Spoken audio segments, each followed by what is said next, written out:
Assalamualaikum and hello everyone. I hope you are doing great. I am great as well. Thank you. Okay. Now we have discussed about sentences in details. ठीक है, मुख्तलिफ लफ्ज जब मिलते हैं तो एक जुमला बनाते हैं. अब ये मुख्तलिफ लफ्ज कौन कौन से हैं, इनकी कितनी टाइप्स हैं, sir we will discuss them in details. सबसे पहला मैंने जैसे बताया कि 8 मुख्तलिफ किस्म के लफ्ज होते हैं. कौन कौन से लफ्ज होते हैं? Noun, pronoun, adjective, verb, adverb, preposition, conjunction और इंटरजेक्शन. ये तो 8 नाम हो गए, ये 8 वर्ड्स हो गए जो कि हमारे सेंटेंसेस में यूज होते हैं और इनकी वजह से हमारा एक जुमला बन रहा होता है. ठीक है, नाउन हमारे चारों तरफ मौजूद है. अब आप सोचोगे हमारी तरफ चारों तरफ नाउन कैसे मौजूद है? अपने चारों तरफ देखें, आपको हर चीज का एक नाम दिखेगा. ठीक है, उन चीजों का जो नाम है, इनफैक्ट आप ये जो कंप्यूटर स्क्रीन बैठे हुए हैं, ये वीडियो देख रहे हैं, it is also you are using a word noun. Noun को यूज कर रहे हैं. कैसे? अगर आप ये वीडियो कंप्यूटर में देख रहे हैं तो then this computer is a noun. ये एक चीज है, इसका एक नाम है. अगर ये वीडियो सेलफोन में देख रहे हैं तो ये भी आपके पास एक नाउन है. Cellphone is a noun. तो all those things which have name. ठीक है, noun is a naming word. Naming किसी की हो सकती है? नेम, प्लेस, एनिमल और अ थिंग. ठीक है, इन सब चीजों के आपके पास ये क्या कहलाएंगी? नाउन कहलाएंगे. इनको हम पढ़ेंगे कि कितनी types of noun, how many different types of nouns are there, we will discuss them in details. Pronoun वो होते हैं जो कि यूज होते हैं कभी कभार नाउन की जगह. Those words which are used instead of in noun, it's called pronoun. For example, वो, द वर्ड वो से मेरी मुराद ही, शी, इट, दे.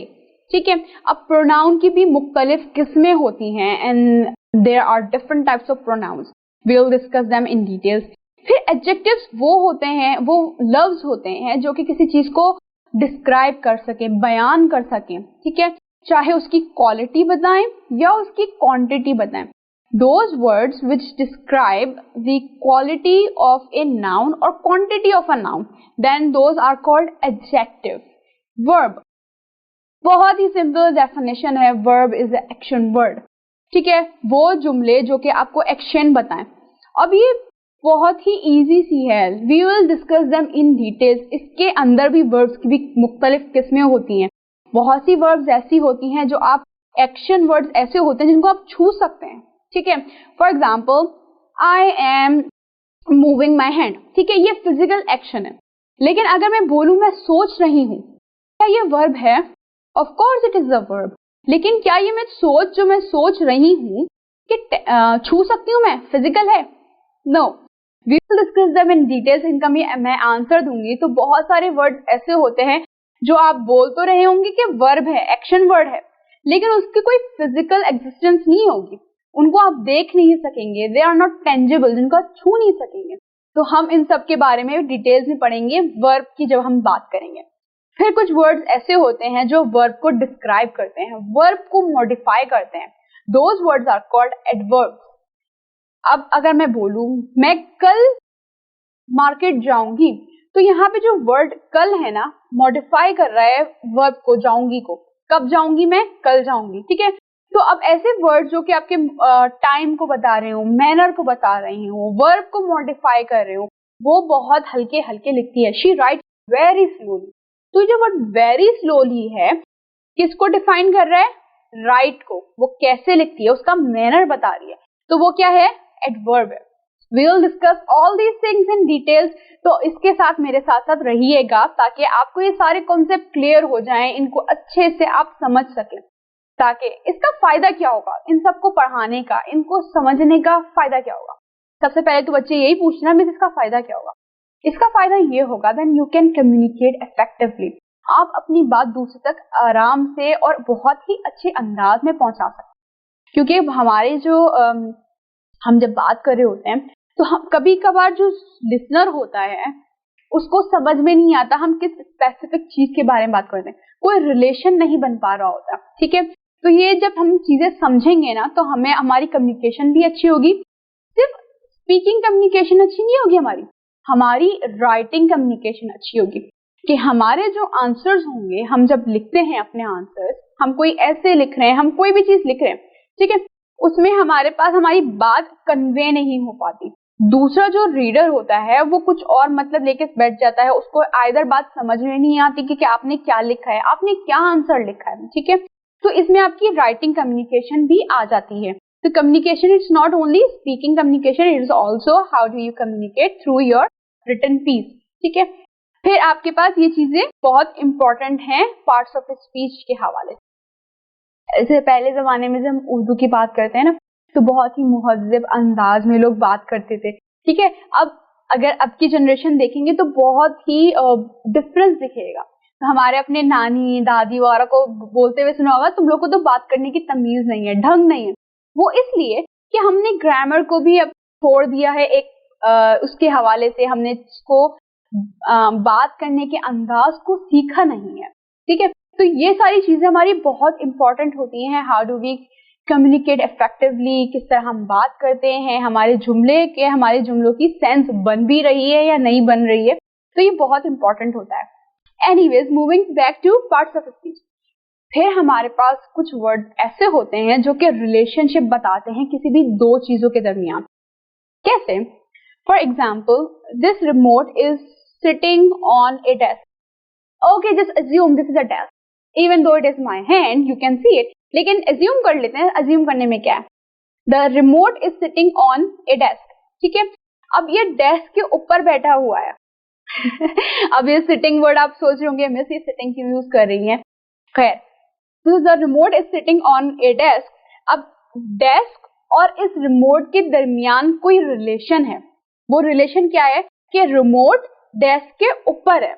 तो ये जो वर्ड ऊपर है ये क्या कहलाएगा? preposition.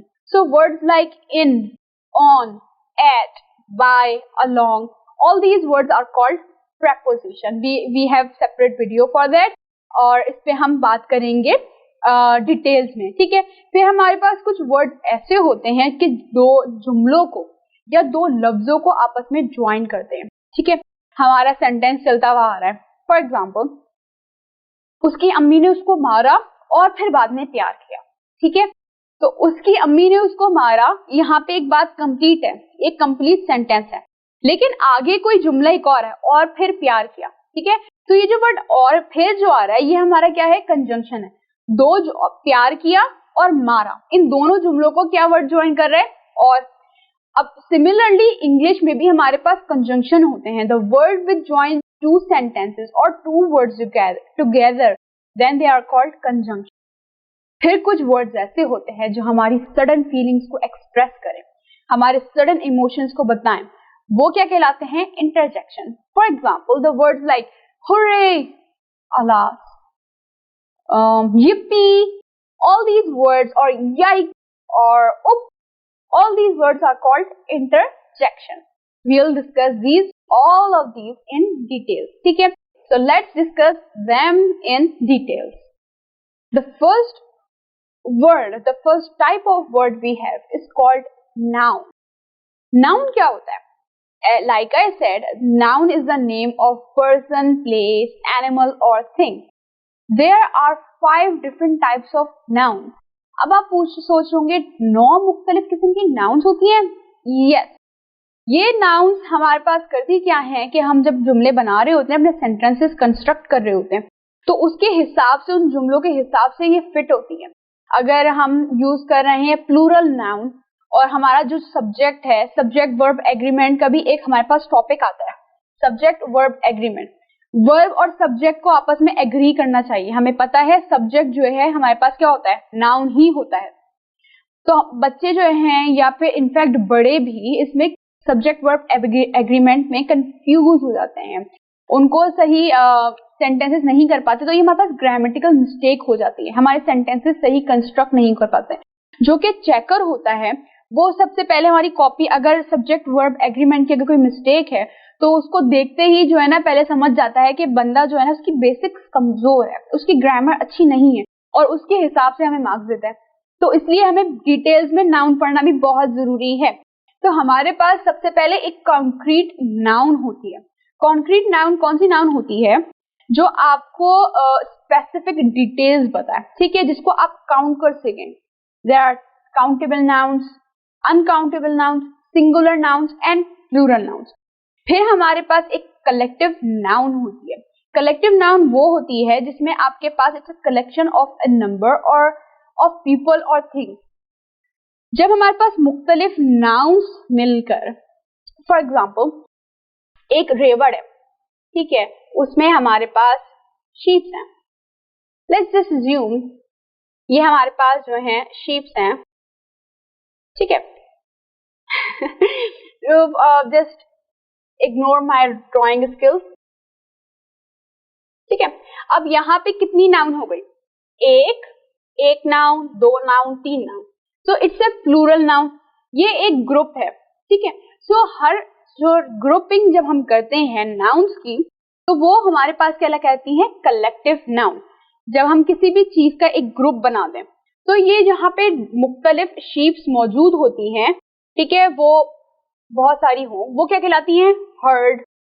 इसी तरह हमारे पास पैक होता है, फ्लॉक होता है, words like pack, flock. In fact हमारे पास बहुत सारे मुख्तलिफ स्टूडेंट्स बैठे हुए होते हैं क्लास में, ठीक है। क्लास का भी एक क्या है? When different students are sitting together, एक क्लास वो बन जाती है, तो ये एक ग्रुप बन जाता है। Then it's called collective noun। जब हम किसी भी चीज को हम ग्रुपिंग कर देते हैं, ठीक है, उसको ग्रुप बना देते हैं, उसको कलेक्ट कर लेते हैं, तो वो क्या बन जाता है? Collective noun.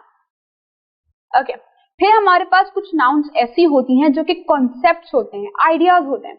You can not touch them, they are not tangible, ठीक है, but they have intangible qualities, ठीक है, आप उसको महसूस कर सकते हैं।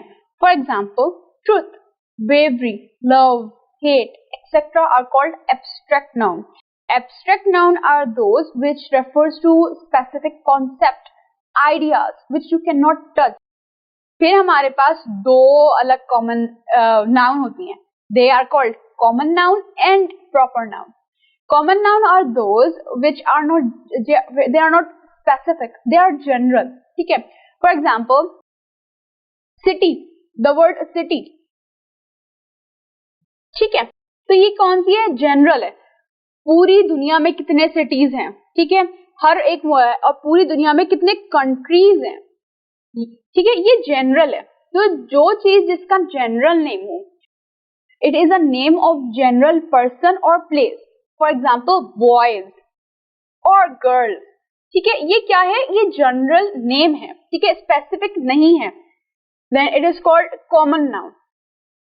कॉमन नाउन और प्रॉपर नाउन में हमें डिस्टिंक्शन क्यों करते हैं? वो इसलिए करते हैं, फॉर एग्जाम्पल मैं लिखूं पाकिस्तान,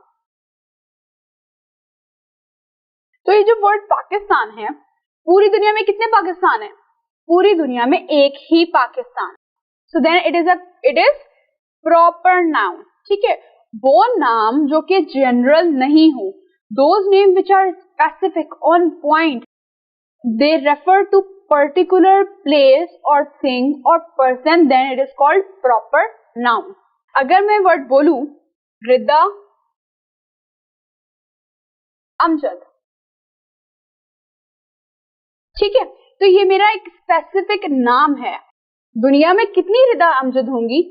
प्रोबेबली होंगी, ठीक है, लेकिन अगर मैं इसको और स्पेसिफिक कर दूं, Rida Amjad who is wearing red scarf, ठीक है, तो ये बहुत ही स्पेसिफिक हो जाएगा। But right now Rida Amjad is a specific name, it is referring to particular person, और वो पर्टिकुलर पर्सन कौन है? मैं हूं, ठीक है। तो अब जो है, जब हम बात करते हैं पर्टिकुलर प्लेस की, पर्टिकुलर चीज की, तो वो क्या कहलाता है? Proper noun. I hope this is clear to you. For example London is a city, ठीक है, दुनिया में कितने लंदन है? एक ही लंदन है। न्यूयॉर्क, प्रॉपर नाउन, ठीक है। So all those things which refer to particular और स्पेसिफिक प्लेस, नेम, एनिमल और a thing, then it is called proper noun. और वो नाम जो सिर्फ जनरल चीजों के हों, वो क्या कहलाते हैं? Common noun. अच्छा, एक बात हमेशा याद रखिएगा, प्रॉपर नाउन हमेशा कैपिटल लेटर से लिखा जाता है। फॉर एग्जाम्पल अगर मैं नाम लिखूं रिदा अमजद, ठीक है, ये proper noun है and it's a no. You should not write proper noun with small letters.